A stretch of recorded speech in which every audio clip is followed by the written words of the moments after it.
Potato cutlets, also known as zrazi. That's what we're preparing today. Take a kilogram of pre-washed potatoes and cook with the peel. No potato dish is complete without onions. 1 onion is cut into small pieces. Preheat the frying pan and pour in a little vegetable oil. Then send the onion into it. Be sure to mix with a spatula. We will need 300 grams of minced meat. We knead it with a spatula so as not to let any large lumps of raw meat get in there. Fry for 8 to 10 minutes. I think the potatoes are ready. Remove from the heat and drain. Salt and pepper the minced meat. Add extra dried garlic and paprika. These are the best flavor enhancers.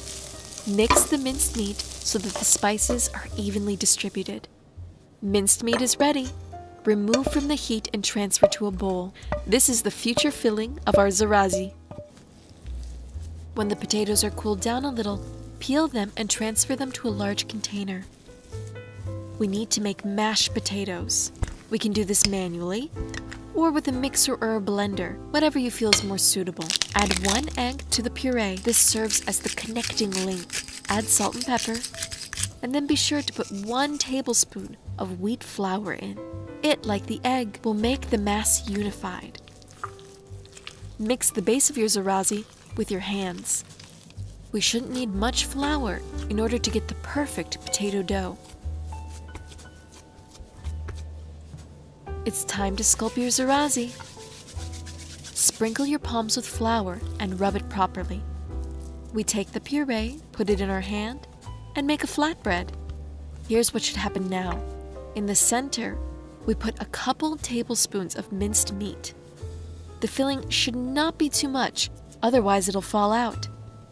Close the minced meat with the mashed potatoes and form a cutlet. We're doing a great job. Let's continue in the same spirit. Again, we take a portion of mashed potatoes, turn it into a flatbread, then the minced meat on top and cover. The next portion is ready. Put a pan on the fire and put a piece of butter in it. Butter is best to fry potatoes with.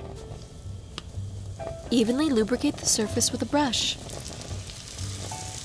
Now place in your zrazis. Fry just 1 or 2 minutes, then turn to the other side. That's enough time to get a beautiful crust. And you don't need anything else, because all the ingredients are already together. Potatoes go well with dill. Take a small bunch and chop it finely with a knife. Don't like dill? Then no big deal. You can just skip this step. The zrazis are completely ready. You can remove them from the heat and transfer to a plate. Sprinkle with herbs, and be sure to add sour cream.